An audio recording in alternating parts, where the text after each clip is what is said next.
Okay, things seem to have slowed down just a bit. So why don't we go ahead and get started? Welcome and thank you for attending EC 2021 and in our next session. This session is going to focus on why to consider internships and apprenticeships and really how can you go out and find them. My name is Becky Megason and I'm a consultant with CEWD and I'll be your moderator for this session. Before we begin, I just want to offer a few housekeeping items. Our panelists are with you today live, and I honestly will tell you they're actually anxious to answer your questions. So I'm going to encourage you to engage with them, ask questions throughout the presentation. You can raise your hand, put it in the chat feature, but honestly, we're thrilled to have the expertise and the quality of speakers today here with us that are going to share with you their knowledge and their experiences with either having had an apprenticeship or an internship, or they manage folks that and have them in their own organizations.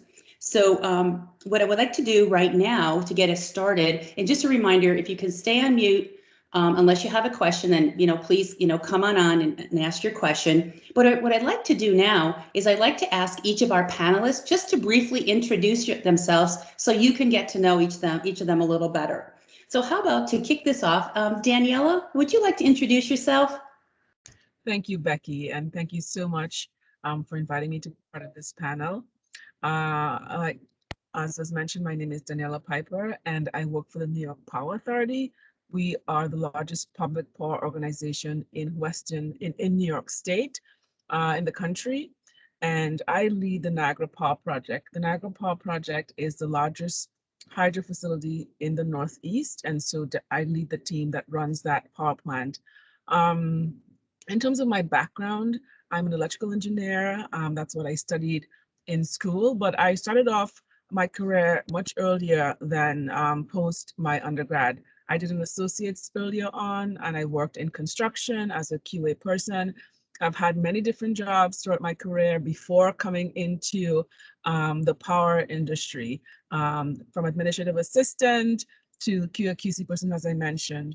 I've done many different jobs, but I'm happy to talk to you today about why you should consider internships and how to find them, because they have made a big difference in my career. We appreciate that, Daniela. Gabe, you want to introduce yourself? Hello, everyone.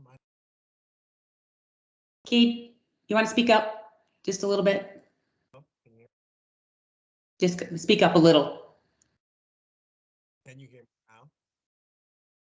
A little bit louder. Hello, can you hear me? Maybe his microphone is muted.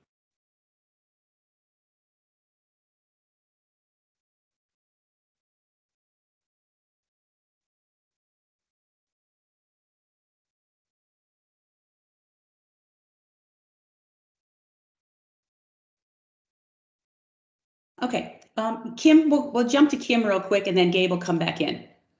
Sounds good. My name is Kim Konechny. I am the manager of talent acquisition at Evergy. Evergy is the electric utility provider on the sort of eastern half of Kansas, and then we cover western Missouri. We are the result of a merger between Kansas City Power and Light and Westar Energy. So that happened in May of 2018, and we became Evergy. I have been in recruiting at Evergy for about 9.5 years, and before that, also worked in recruiting. So I've been doing recruiting and managing apprenticeships and internships for about 15, 16 years. And then my background is really more in kind of sales and marketing, but that's really what I'm doing for Evergy too, is selling our company to prospective candidates. So looking forward to visiting with you all today. Thank you, Kim. Yeah. Do we have Gabe? Is Gabe back on? Not yet, Becky. Not yet. Okay. Oh, here he is. There he is. See, we get through all this without any problem. Hello? Can you hear me? You bet, Gabe. Why don't you go ahead and introduce yourself? So my apologies for that. But my name is Gabriel Ejo, and I am a diversity and inclusion analyst here at Excel Energy. I'm located in Minneapolis, Minnesota, and I recently graduated from college this past May, so I definitely have a lot to offer when it comes to internships and apprenticeships. A little bit more about my particular role is that I thankfully get to work with the youth, so I actually sponsor our high school internships program, and then during the fall and the winter, I do a lot of different sorts of outreach and programming through the schools. So stuff like this, trying to provide more information about energy careers and get people's interest in energy careers as well. And I will also like to mention that this is my first job, and so far I'm really loving it. A large reason I decided to get into the D&I space was actually due to an internship I was able to have at a legal organization. And this was during the summer of 2020, so 2 summers ago now. And this was also during the time when the entire United States was under civil unrest, notably in Minnesota, particularly in Minneapolis, which is where I was. My internship was focused on creating and getting more attorneys of color into legal positions within the Twin Cities. And through this internship, I was able to learn what diversity and inclusion is, and also the tangible impacts companies are able to make on individuals' lives. When it came to the Excel opportunity, I was especially interested because I wanted to work with the youth, and typically youth of color. In particular, setting up things like internships, different sorts of programs and experiences that I personally feel are invaluable to their development and otherwise extremely hard to find. So I'm really happy that I'm in a position to open people's eyes to possibilities they may have never seen or even considered. So that's a little bit about me. Well, thanks, Gabe, and I like that. I like that concept of being able to share and open up people's eyes and thoughts about potential careers in the energy industry. So we're anxious to hear what all of you have to say. So what we want to do now is transition a little bit into just learning a little bit about what are apprenticeships and what are internships and what are some of the expectations. So Kim, we're gonna start with you. Can you describe to our audience and our listeners today what an apprenticeship is and kind of what kind of jobs are normally found in that kind of category and any skill requirements that you want to share? So Kim? Yeah. So an apprenticeship is really paid on the job training, and they're really structured in a variety of different ways. That sort of depends on which company, which industry, and which specific field you're looking to get into. But generally speaking, it will allow you to earn a really good income while you're learning. Usually they're a combination of some book work. So there might be some times that you need to study to pass some tests, oral and written, and then a lot of just hands-on training. You generally, as an apprentice, would be paired with a journeyman or a team of journeymen who are really going to be the ones that are walking you through that training, correcting you, coaching you, that type of thing. Generally, you're going to be paired with a mentor, someone who maybe has journeyed out recently and can provide some good just kind of mentorship or be a good advisor for you as you're going through that. In the electric utility specifically, which is what I'm more familiar with, we hire a variety of different types of apprentices. Most notably is probably our lineman apprentice. That's probably what most of you are familiar with. But we also hire apprentices for our substations, for protection and controls. We have a lot of power plants, and so we hire apprentices who can become electricians, who can become mechanics, instrument and control technicians. So really anything sort of hands-on that's really technical, we likely have an apprenticeship for it. And then as far as skills, the great thing about apprenticeships is you don't have to have a lot of formal training. It's really helpful.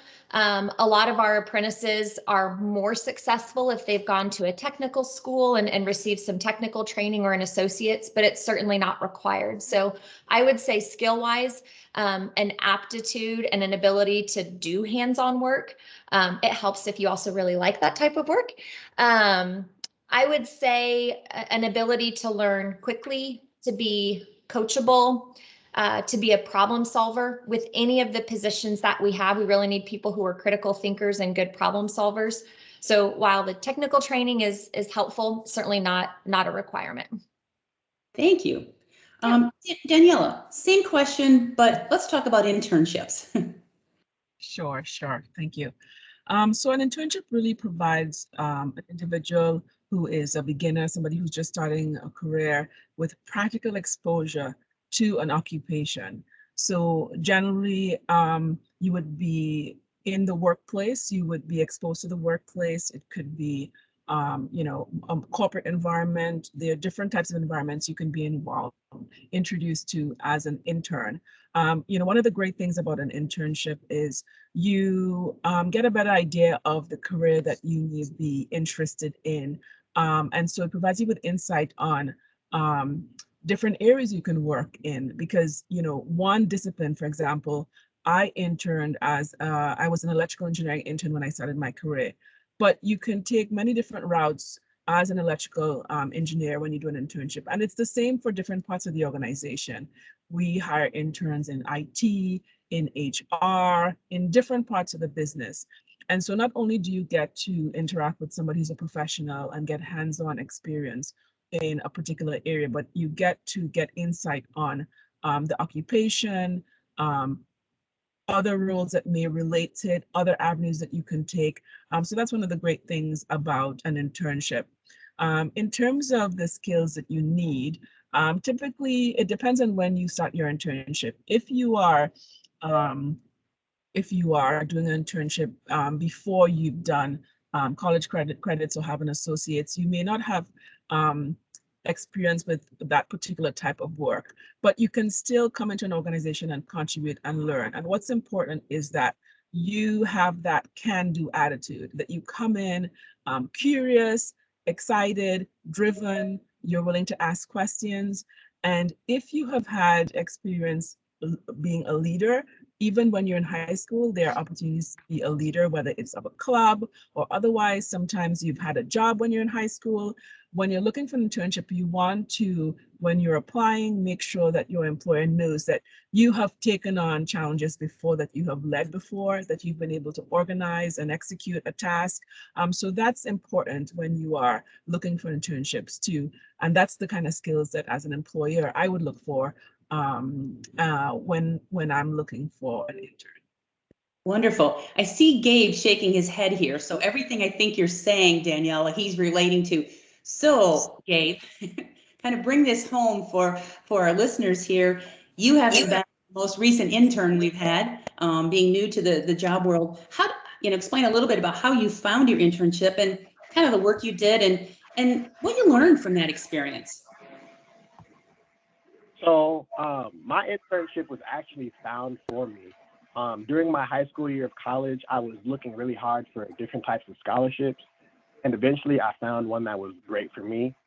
It was a 2-year program that was based around personal, professional, and leadership development. And on the professional development side, a large goal was to get us all into the summer between June and senior years. During the summer into my senior year, we entered the pandemic, but there were still firms and organizations that were still willing to work with me. And in the end, I worked with an organization called Twin Cities Diversity in Practice. My internship consisted of assisting with tasks associated with their law school clerkship program. So this would mean for individuals in law school, people that are in their 1L and 2L years. So the summers between the second and third years of law school. That's what I was helping with. And I was also setting up and scheduling different sorts of programming for attorneys. To add, I also maintained various different types of legal databases and also research projects within and related to the legal industry. And I think my boss was really cool and took the time to push me and allow me to network with other individuals to create connections, especially with different attorneys and even with some individuals here at Excel. What I learned from this experience was firstly that diversity, equity, and inclusion is a very legitimate industry that has potential to make very pertinent impacts on the lives of many. Prior to my internship, I was pretty skeptical about DE&I work because I always thought it was performative and for show. And in honesty, that's true. Some of it really is. But I was able to also get an inside look on how passionate the individuals I was able to work alongside were. And I also was able to see how nuanced that type of work is. So these people really do want to push forth a lot of change, but there's a lot of hoops they have to jump through to do that. And another thing I learned is that people will never know what I want or need unless I tell them. And that goes from me searching for this scholarship, searching for the internships once I was in the scholarship, and then also in the various different types of networking I was doing. As an individual, sometimes I'm shy and even sometimes timid. But in this case, I realized that in order to move forward in work and in my life, I have to let some of those characteristics go. Those are things that are just going to hold me back, and they're also, unfortunately, going to hold you back. I also want to just give some advice on how to find internships. Personally, I think attending your career and job fairs at your given schools or in your area are a great way to find internships, but a lot of that is really hit or miss because your peers are also looking for those same opportunities.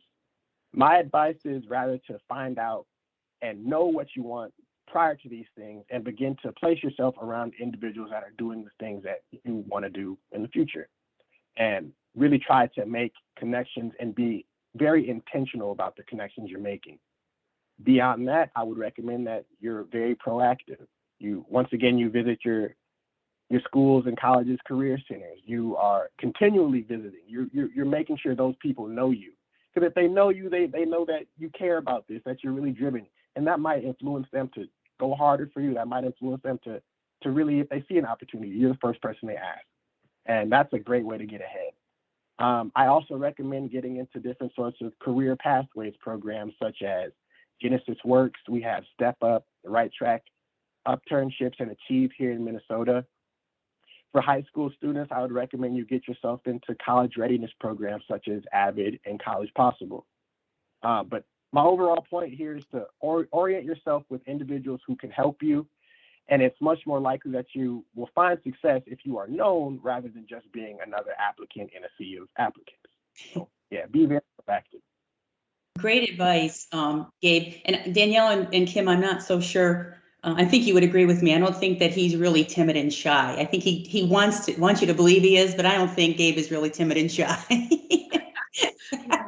I think he put it all out there. I think Gabe, it's spot on.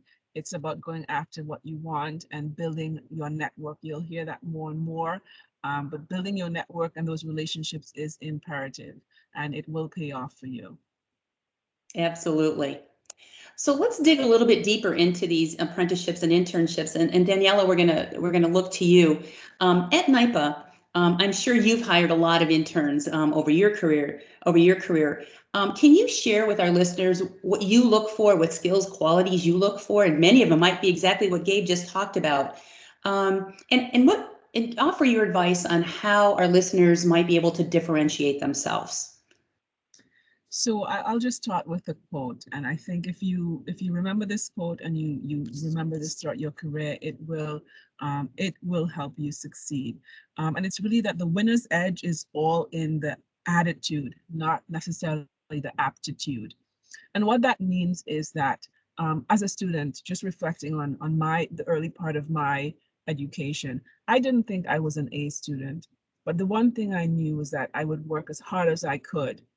And I was curious, I asked questions, I listened to people, I showed a genuine interest in whatever I was working on, whatever I was assigned to. And so what you look for is somebody like that, somebody who has the attitude, not just the aptitude. You can be smart, you can have all the book skills in the world, but if you're not willing to put in the effort, it's going to show. When someone has hired an intern or is looking for an intern or a new employee, they want somebody who's willing to put in the work, who shows up every day, ready, driven, somebody who doesn't have to necessarily be led and told what to do all of the time. So that's really what an employer, and remember, when you get an internship, when I did my internship, that resulted in a job that I have been at for 14 years. And I've changed roles throughout the years, but your attitude always shows up. And so if you have a positive attitude, if you have a can-do attitude, if you are curious about whatever you're assigned to, it will pay off, and employers will appreciate you, because that's the kind of person they want on the job. Somebody who's driven, motivated, that they can work with. So even if you lack in aptitude, you can make up for that with your attitude. Because I can tell you this, when you go to college and you start your career, you're probably going to use a very small percentage of what you used in college in your given career. So it's about learning those interpersonal skills, learning about the business, about the industry, being able to work with people, and that all shows up in your attitude. Thank you. Gabe is shaking his head again. I like that. So Gabe, we're going to come back to you. You touched upon this briefly, but can you share with the audience where they might be able to find internships or apprenticeships? You know, what is Excel specifically looking for in candidates for these types of jobs? And are there any what you would call hot skills, hot jobs out there right now? Yes, for sure. And I definitely want to second what Ms. Daniela was saying. Your attitude and your mindset is paramount in everything, especially in trying to find a job, for sure.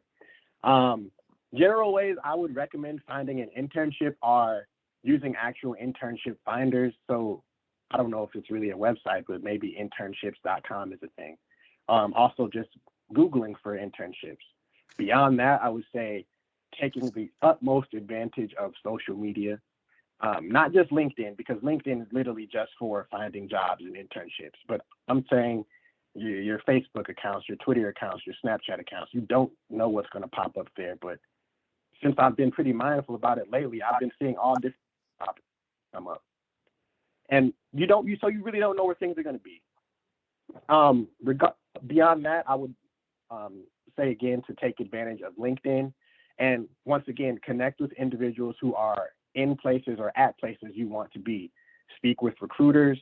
Speak with people holding the job you're interested in and things of that nature. People on LinkedIn are pretty nice to talk to. And even if they don't know who you are, it's likely either they're not going to respond at all or they'll be willing to have a conversation. So putting yourself out there will not hurt you. Going to job and career fairs, visiting your school's career center, once again as well, are great ways to find internships. And then beyond that, I would recommend taking the route I did, which is getting into different scholarships and also being very diligent and focused on networking. For internships at Excel, for high school individuals, we offer them in Colorado via Denver Public Schools Career Explorer program, and we also offer them in Minnesota via our Step Up and Right Track programs. These internships are typically for underprivileged youth and persons of color. But for our high school internships, we are not directly recruiting these individuals, but instead the organizations are giving us these interns. And our high school internships are also only offered during the summer. On the other hand, for college, we also offer internships, and these internships are not attached to any given organization. We just need you to be in our service area, so you need to be in one of our 8 states. These internships are year-round, and these internships are typically posted in March and October. For individuals that are applying for these, we would like for you to be professional. We would like for you to be high-achieving and have goals and plans for yourself, I would say, are the top things we're looking for. And then lastly, as far as hot jobs and skills, I would immediately look towards skilled careers and trades, doing things like becoming a foreman, lineman, troubleman, or even an engineer. People will always need individuals doing jobs such as these. And in the next few years, skilled careers such as the ones I mentioned are going to experience substantial growth. So jobs will be plentiful, not to mention being high paying. For linemen in particular, just going from the year 2021 to the year 2022, there's going to be a 7% increase in job growth. And that growth is going to continue from 2022 to 2023 and so on. So definitely look towards skilled careers and trades if you're trying to get into the energy industry for sure. Good advice, Gabe. Kim or Daniela, any other maybe hot skills, hot jobs that, that you just want to mention from your perspectives? I would say, and this is probably not even specific to the energy industry, we are seeing such a trend with like data science and robotic process automation types of technical skills. So IT is probably another really hot spot. Certainly in the energy industry, it's something that we rely heavily on, but other industries are also really getting into data science and numbers people. I totally agree. I would add cybersecurity to that. It's a niche area, really, really important. And, just as a whole, the energy industry, we are hearing about the impact of climate change. We are experiencing the impact of climate change. And, there are a lot of challenges to overcome to achieve decarbonization. But we're committed to that. You'll hear different states. New York has its Climate Leadership and Community Protection Act, are committed to decarbonization. And in order to do that, we have to introduce more renewables. To do that, we need transmission. We talked about transmission linesmen. We talked about operators. Transmission build has to ramp up significantly in the country. That means substations, that means electricians, that means I&C technicians. In addition to that, from an innovation front, we know that we need long duration storage. I'm here today at the site that we just had a groundbreaking on where green hydrogen is going to be manufactured. So there are many different technologies that are needed to transform the grid to one that is fully decarbonized. We haven't even touched on electric vehicles. Technicians, people who repair vehicles, all those areas are going to require people who are skilled, and they generate good paying jobs, and they result in a positive impact on the environment and our community. So I think there's just lots of opportunities out there. Thank you for that. Especially I like that, tying it back to the environment too. That's really, really important. So Kim, we'll wrap up this segment with, you mentioned earlier about the job of alignment, which is probably one of the most critical jobs, especially on the electric side. Can you share with our listeners a little bit about, what someone could expect to see in becoming a lineman? What kind of training, what kind of skills, aptitude do they need? Thank you. Yeah, so there are a variety of technical schools that will provide a power lineman training program, and that's probably the best way to get into that field, is to look for technical schools in your area that provide that type of program. I know even just in our, in the Midwest, there's like 3 or 4 in Kansas, there's several in Missouri, so they're around. I would apply early because it is such a hot industry. There a lot of times is a wait list to get into those schools. And Gabe touched on this. I would look for scholarships as well. I know Evergy offers scholarships, particularly for line workers, particularly for female and people of color who are looking to get into the craft. And so those types of opportunities are available. I would certainly look for those if someone will help you pay for school. So once you complete your education, usually those are like a 1-year certificate program. Sometimes it's a 2-year associate program, depends on where you go and which path you want to take. Then you're going to start looking for either an internship or an apprenticeship. A lot of the schools we work with do require an internship to be considered a graduate of their program. So depends again on which school that you're working with. Once you are in an apprenticeship, you can expect sort of what I touched on earlier. You can expect to have some book work, to have some testing. The main reason behind all that is line work is very, very dangerous, and we just really want to keep you safe. And so they are going to be doing all sorts of tests along the way to make sure that you are safe before they let you move to that next step. So that's really the intent with all the testing, is to keep you alive, basically. Most apprenticeships are either going to be a certain year period, so 3 to 4 years, or a certain number of hours. At Evergy, on the Legacy Westar side, it's 7,000 hours.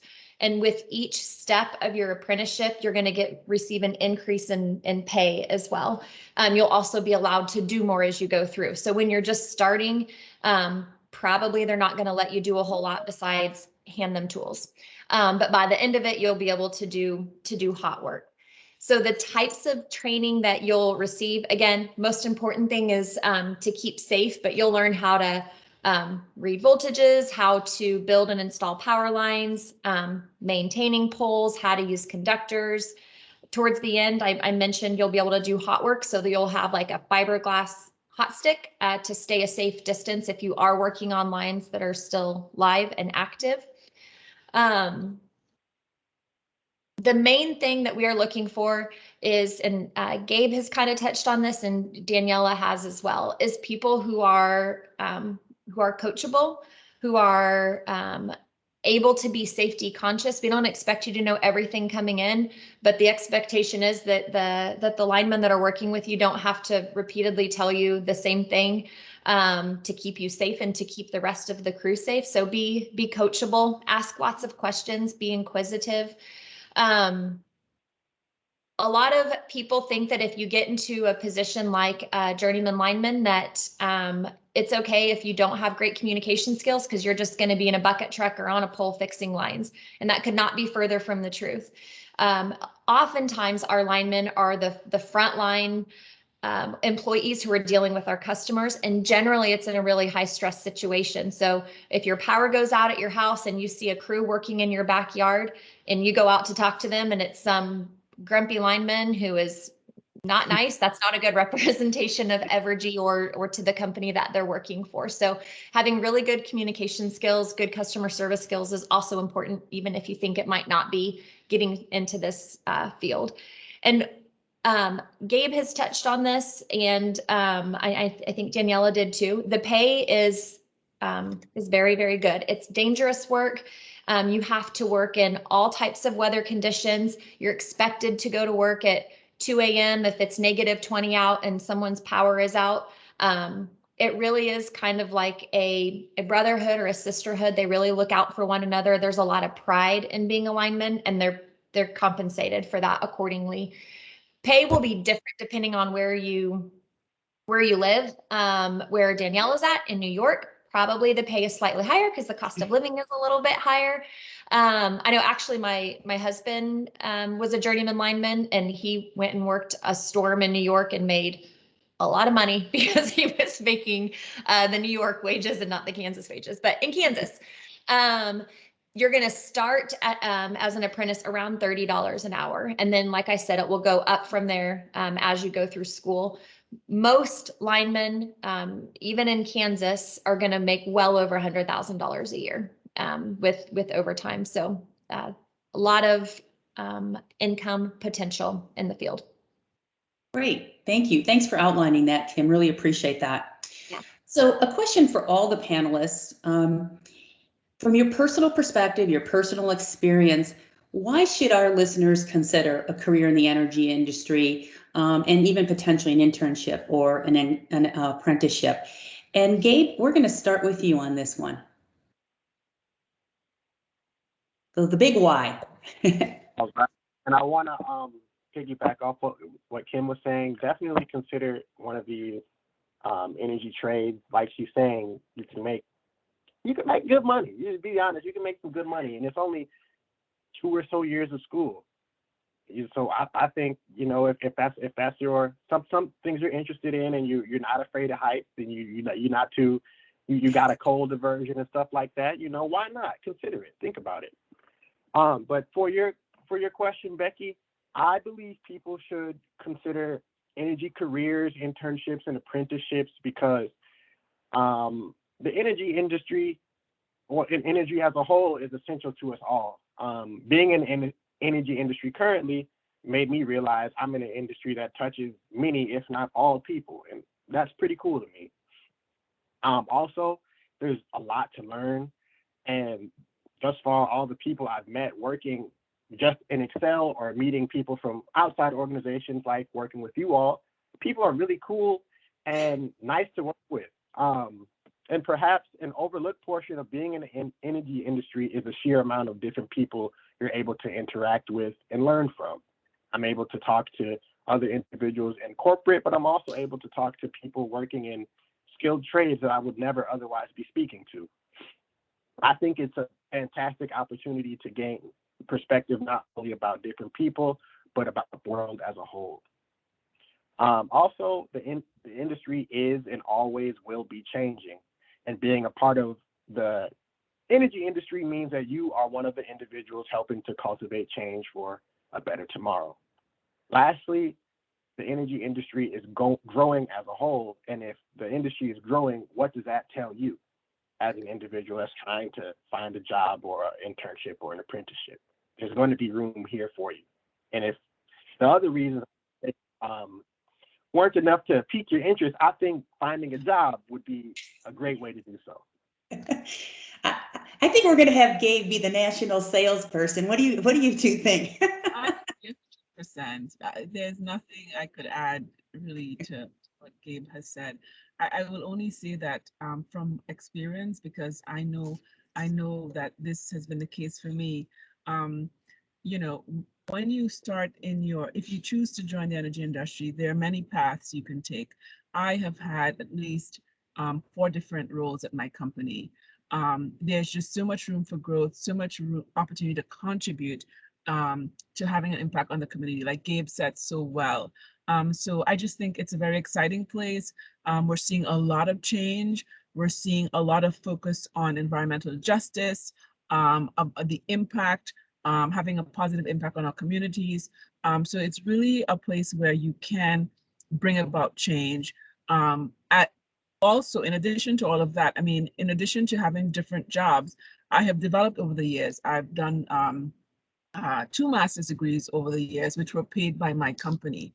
So when you come into a company, even if you don't, if you start off, you know, and you want to grow, once you have your foot in the door, companies offer developmental opportunities for you. So you may be able to, if you're an apprentice, you may be able to study, move up. You may be able to move into management. That happens all the time at my company. You may decide to move into management. You may decide to move into another department. Because you started out somewhere in a company doesn't mean that's where you need to stay. And I just think that the opportunities for growth, movement, development is tremendous in the energy industry. Wonderful. Kim? Yeah, I mean, basically ditto to what Gabe and Daniela said. I don't think we can undersell the stability of the industry in general. The world cannot operate without electricity. So this industry is not going anywhere. And while that is true, it's a super stable industry. It's also always changing, and you have the opportunity to really be innovative and to help us think of new ways to be more efficient, and to help us think of better ways to remain carbon neutral, and all of those really cool, sexy things. So stable, but also really innovative and changing. And it's also probably remains true to be one of the most well-paying industries with the best benefits. I think that remains consistent. So didn't want to just talk about money, but Gabe opened that door. So you can make good money in the energy industry. And there are just a ton of opportunities. You have the opportunity to kind of continually be developed and grown, and be exposed to a lot of different things. So great industry. Perfect. Just incredible. And I love the comment about being change cultivators and innovators. I think that's a perfect representation about what's going on in the industry right now. We just have a few minutes left, and I just wanted to see from the audience, I haven't seen any questions. Does anybody, I want you to be able to take advantage of these, our experts here. Anyone have a question they would like to ask at this time? Is there we have a question. Is there an age limit for linemen? I can speak for Evergy. The minimum age is 18. Generally, you're going to be more successful if you have already gone to a technical school, and that's really just a maturity thing. The type of work and the hours that linemen are asked to do, if they are not a teenager, generally they're going to be more successful. But we require that linemen are at least 18. And I don't know So if that's there's a minimum. There's a minimum, not a maximum. There's not a maximum. That's the important part. No. Yes. And Gabe supported the same thing. Is there any other question out there?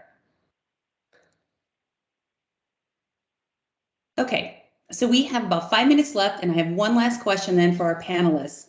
And they're just going to, they've done a lot of this already, but what just parting words of advice do you have for our listeners today, especially those, you know, from the high school perspective? Sorry, we just got a question here. I joined a little late. I got out of the Air Force after 4 years and wondering how much money I could start making right away just as an apprentice. If you're referring to line apprenticeships, it probably depends on where you're at in the country. Cost of living is different places, and so wages are different. But I would say minimum is probably around $30 an hour would be starting. That's probably pretty consistent. Maybe a little lower some places and certainly higher other places. Daniela, Gabe, anything else to add there? Nothing for me. Nothing? Okay. Thank you for that question. So one last just parting advice that anyone might have. So we're going to start with Kim. Parting advice to our listeners. Kind of echoing what Gabe said earlier, I love the concept of introducing yourself or surrounding yourself with people who are currently doing what you want to do. We have found, I mean, I often get emails and phone calls from high school students who are really interested in becoming a lineman. And so we put them in touch with folks who are doing that work, and they are able to go job shadow. Those types of opportunities are available. I just could not stress enough, do not be afraid to put yourself out there. Try to go meet as many people as you can, network with as many people as you can. And having said that, that also means that be aware of your the presence that you have, the comments that you make, because you never know, you might be meeting a future boss or a future connection to help you. So just keep all those things in mind when you're out in the community, going about your regular day-to-day life. You never know who you might come across. So present yourself in a way that you would if it was a potential boss. Great, great. Daniela? I would just say, I think one of the most important things is to really believe in yourself. Don't allow a particular circumstance to change how you see yourself. And I think, you know, this shows up in our attitude. And another thing I'll share is our attitude towards life determines life's attitude towards us. And so be aware that there may be roadblocks. You may not get exactly what you want on the first try. You may encounter a boss that it's hard for you to work with, but don't let that change who you are, your attitude. Know that if you do all these things that we mentioned today, if you build that network, if you surround yourself with those people who have the same interests as you or who are where you want to get to, that you will get there. And so you really have to just believe in yourself and keep that can-do attitude, and you will get to where you want to get to. So I just wanted to share that because I've had times in my life where that was really important. If I had succumbed to the circumstances that I was in at that time and felt like it was going to be that way forever, I would not have moved on to the next thing. I wouldn't have been open to the opportunities that eventually came my way. So just believe in yourself, be positive, try to find those people who are positive, who want the same things as you, and you will see that you will start attracting more of those types of people and opportunities. Great, Danielle. You got kudos from Kim on that one out in the chat feature. Thank you. And hey, Gabe, you want to bring this home for us? We've got just a few seconds left if you want to give your parting words. Yes, I actually have a lot for this part. I'll try to go fast. For individuals in high school, please try to get yourself in some sort of college or career readiness program like AVID. Personally, I was in AVID for all 4 years of my high school career, and I think that really, really set me up for the next step, which was college. I was ready for like everything. Have a plan. have an idea of a plan. You're young, and even myself, I feel young. I think I'm still young. Your plan doesn't have to be 100% We're not going to compare ages here, okay? your plan doesn't have to be 100% tight. Just make an outline for yourself and make sure that you as an individual know where you're going and that what you have written down is going in the direction that you want to go. I think in general, you should always have some sort of idea of your next step. So for instance, me, I have this job at Excel. What do I want to do next? I want to go to law school. Thankfully, Excel will pay for that. Have an idea of your next step, where you want to go next. Write your goals down. Personally, I keep a journal. I try to write down my monthly and my weekly goals. That helps me to know that my life is on track. I'm not just going about things willy-nilly. Next thing would be realize that none of this stuff is going to be easy. Some people do have a little bit easier, but that's even their journey isn't going to be 100% easy. Put the work in and put the best work in that you can so you don't have to work so hard later. Prioritize the things that are going to push you forward and get in the habit of doing the things that you have to do and getting those things out of the way as soon as you can. I like to go about life pretty stress-free. Stay prepared. This is going to sound cheesy, but I live by this. I think proper preparation prevents poor performance. That's the 5 Ps. I don't believe so much in luck as much as I do in having an opportunity come around that I've been preparing myself for and then taking advantage of it. Things just happen to be a little bit easier because I was already ready for it. In general, never stop trying to improve yourself or trying to add to your personal skill set. Learn to become consistent and also learn to improve upon your personal self-control and discipline. This means doing things that you know need to be done when they need to be done, doing those things right, and also doing those things to the best of your ability. Next, I would say use your phone. Please use your phone. I think we have the world in the palm of our hands, and whether it be finding new ways to make money, find jobs, internships, making connections, or anything of the sort is literally on your phone. So take the time to think about and realize how much you can do with your phone. Next, orient yourself in a way that allows you to get ahead of your peers and also stand out from your peers. I know I'm talking to a lot of high school and perhaps college students. You have a lot of time to do this. So make sure you're building your skills and things of that nature. And be conscious and do things today to strengthen your resume for tomorrow. Volunteer, find work, get experience. Find new ways to teach and educate yourself. A great way to do that is YouTube. I believe it was Kim that mentioned it earlier, but tech is about to explode if it hasn't already. And there's so many different sorts of courses and certifications that you can get online or take online that are completely free, if not for a small cost. And I think those things will set you up for a great future as well as great earning potential. And then next, I would say you should find a mentor. Find someone that is doing what you want to be doing in the future and speak with them. If you're a high schooler, perhaps that's talking to a recent graduated senior from your school. If you're in college, perhaps that's speaking to a professor or someone in the career you hope to enter.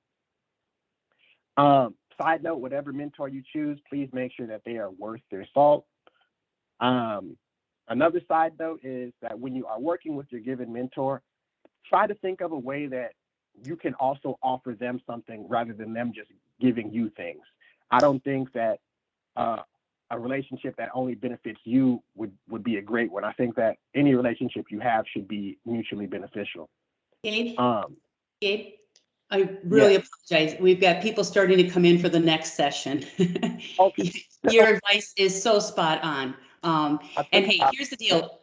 Our speakers' bios are out on the Resource Center. And if you want to connect, I know any and all of these, our speakers would love to connect with you. But I do apologize for having to shorten this, but we do have people. We have the next session already starting. So Gabe, Kim, Daniela, cannot thank you enough for sharing all of your expertise. So thank you for being here today. Thanks for your willingness to be part of the event. And I'm sure we'll be talking to you again soon. Have a great day. Day, everybody. Wonderful. Thank you Thank so you. much. Thank you.